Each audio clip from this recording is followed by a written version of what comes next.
नारायण नारायण नारायण। श्रीमद् भागवत कथा में आज श्रवण करेंगे सुखदेव जी महाराज का वैराग्य और गृह त्याग। सच्चिदानंद रूपाय विश्वोत्पत्त्यादि हेतवे तापत्रय विनाशाय श्री कृष्णाय वयम नमः। बोलिए बालकृष्ण लाल की जय।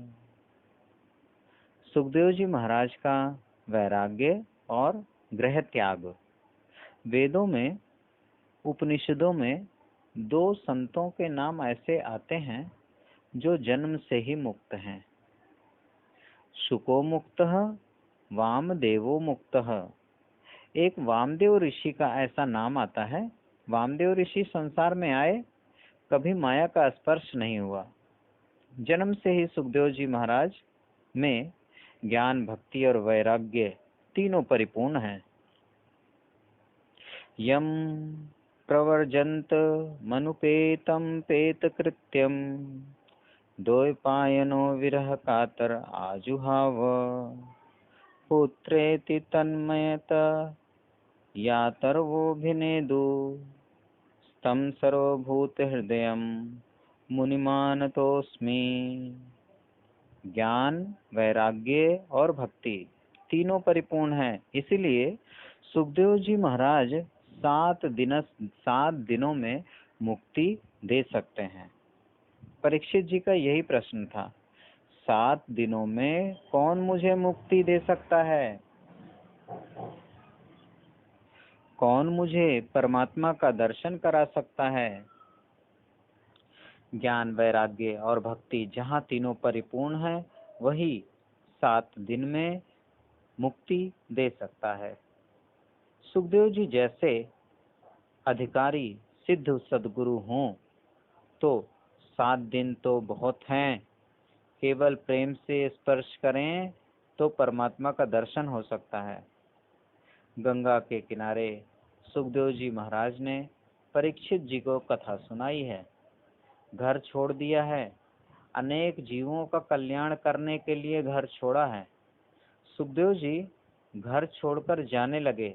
माँ को दुख हुआ, मेरा बालक भले ही ब्याह ना करे, लग्न ना करे, पर घर में रहे। उसको देखने से मन पवित्र हो जाता है, उसको देखने से भगवान याद आते हैं। मेरा ऐसा बालक है। व्यास जी समझाते हैं, जो अतिशय प्रिय लगता है वह भगवान को अर्पण करो। आप एक बार सोचिए, हम सब क्या अर्पण करते हैं? साधारण मानव का ऐसा स्वभाव होता है कि उसको जो अच्छा लगता है वह अपने लिए रखता है, और जो अच्छा नहीं लगता वह दूसरों को देता है। अच्छा मेरे लिए, इसीलिए इसका नाम आसक्ति है। आसक्ति किसे है? लोग कहें ना कि मुझे कोई आसक्ति नहीं है। यदि वह कसौटी पर कसना चाहे तो स्वयं विचार करे, क्या वह सबसे अच्छी चीज अपने लिए रखता है? अगर रखता है तो आसक्ति है। अच्छा मेरे लिए, इसी का नाम आसक्ति है। अच्छा दूसरों के लिए, इसका नाम भक्ति है। तेरा पुत्र अनेक जीवों का कल्याण करने के लिए गया है। हे पुत्र बोलते हुए व्यास जी दौड़ते हैं। सुखदेव जी ने कहा है, कौन पुत्र और कौन पिता? परमात्मा के पीछे दौड़ो, परमात्मा के पीछे पड़ो। और व्यास जी पुत्र के पीछे पीछे भागते हैं। पिता पुत्र के संबंध में केवल वासना है। वासना से जीव बाप होता है। वासना से ही जीव बेटा होता है। जीव का ईश्वर से संबंध सच्चा है। मेरे पीछे क्यों पड़ते हो?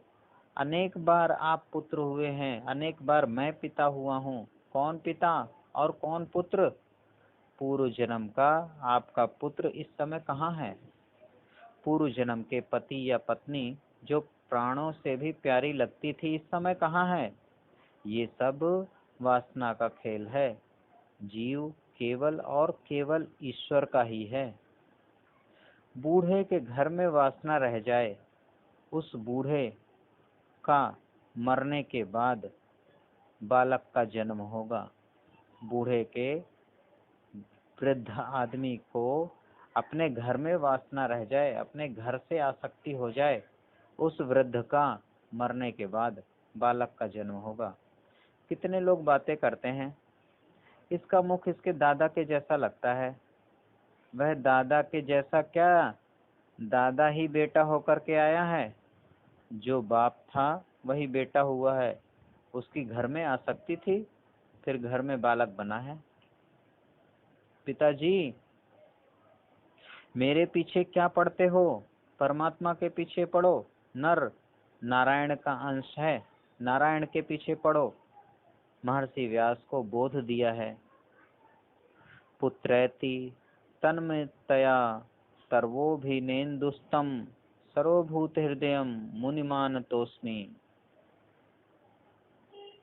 व्यास जी महाराज को बोध दिया है, पिताजी मेरे पीछे क्या पढ़ते हो? परमात्मा के पीछे पढ़ो।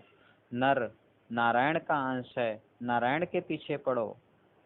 गंगा किनारे संत समाज में सुखदेव जी महाराज ने यह दिव्य कथा की है।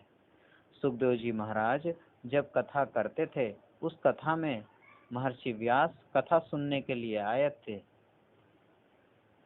व्यास जी महाराज जब गंगा के किनारे कथा करते थे, उस कथा में महर्षि व्यास कथा सुनने के लिए आए। मुझे ऐसा लगता है मेरा पुत्र मुझसे भी श्रेष्ठ है। उसका ज्ञान वैराग्य, उसकी प्रेम लक्षणा भक्ति अलौकिक है। सुखदेव जी की कथा सुनने में व्यास जी को बहुत आनंद आया। कथा कीर्तन से सफल होती है। कथा का 16 आना फल मिले, कथा का पूरा पूरा फल आपको प्राप्त हो, पुण्य मिले, ऐसी इच्छा हो तो कथा में प्रेम से कीर्तन करो। हरे कृष्ण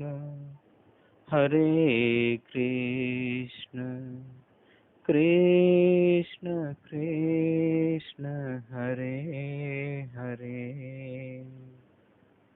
हरे राम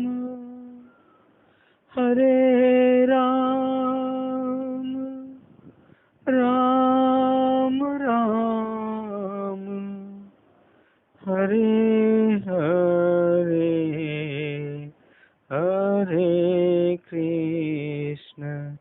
हरे कृष्ण कृष्ण कृष्ण हरे हरे, हरे राम राम राम हरे हरे। कथा कीर्तन से सफल होती है। कथा का 16 आना फल मिले, पुण्य मिले, ऐसी इच्छा हो तो कथा में प्रेम से कीर्तन करो। कीर्तन भगवान के नामों का करना चाहिए। या हमारे देश में बहुत से भगवत प्राप्त संत हुए हैं, उनके पदों का गायन करना चाहिए। यदि वे पद याद नहीं है तो केवल भगवान के नामों का कीर्तन करना चाहिए। ऐसी इच्छा हो कि पूरा पूरा पुण्य मिले तो खूब प्रेम से कीर्तन करो। कथा में वक्ता भगवत गुणगान करता है, भगवान की मंगलमयी लीला का वर्णन करता है। गुण कीर्तन, लीला संकीर्तन, नाम संकीर्तन से कथा सफल होती है। वक्ता श्रोता बहुत प्रेम से भगवान के नाम का जब कीर्तन करते हैं तभी कथा सफल होती है। कथा का 16 आना फल आपको मिले, ऐसी इच्छा हो तो प्रेम से कीर्तन करो। कीर्तन में संकोच नहीं रखना चाहिए। कीर्तन में जिसको संकोच होता है वो समझे कि मेरा बहुत पाप है, मेरा पाप बहुत अधिक है, इसलिए संकोच हो रहा है। कीर्तन में शर्म काहे की रखते हो? वैष्णव को पाप करने से शर्म आनी चाहिए, कीर्तन करने से वैष्णव को शर्म नहीं आनी चाहिए। भगवान के नाम में जिसको शर्म आए, भगवान का नाम लेने में जिसको शर्म आए, भगवान का कीर्तन करने में जिसे शर्म आए, वह वैष्णव नहीं है। आप प्रभु के प्यारे हैं, आप वैष्णव हैं, आप सब भगवान के अंश हैं, इसलिए खूब प्रेम से कीर्तन कीजिए। नारायण नारायण नारायण। कल की कथा में हम श्रवण करेंगे कथा की महिमा। श्री भागवत भगवान की है आरती, पापियों को पाप से है तारती। ये अमर ग्रंथ, ये मुक्ति पंथ, ये पंचम वेद निराला, नव ज्योति जगाने वाला। हरि नाम यही, हरि धाम यही, जग मंगल की है आरती। पापियों को पाप से है तारती। ये शांति गीत पावन पुनीत, पापों को मिटाने वाला, हरि दर्श कराने वाला। है सुख करनी है दुख हरणी, मधुसूदन की है आरती। पापियों को पाप से है तारती। ये शांति गीत पावन पुनीत, पापों को मिटाने वाला, हरि दर्श कराने वाला। है सुख करनी है दुख हरणी, मधुसूदन की है आरती। पापियों को पाप से है तारती। ये मधुर बोल जग फंद खोल, सन्मार्ग बताने वाला, बिगड़ी को बनाने वाला। श्री राम यही घनश्याम यही, श्री राम यही घनश्याम यही, प्रभु के महिमा की आरती। पापियों को पाप से है तारती। श्री भागवत भगवान की है आरती। पापियों को पाप से है तारती, पापियों को पाप से है तारती। कर्पूर गौरम करुणावतारम, संसार सारम भुजगेन्द्रहारम, सदा वसंतम हृदयारविंदे भवम भवानी सहितं नमामि।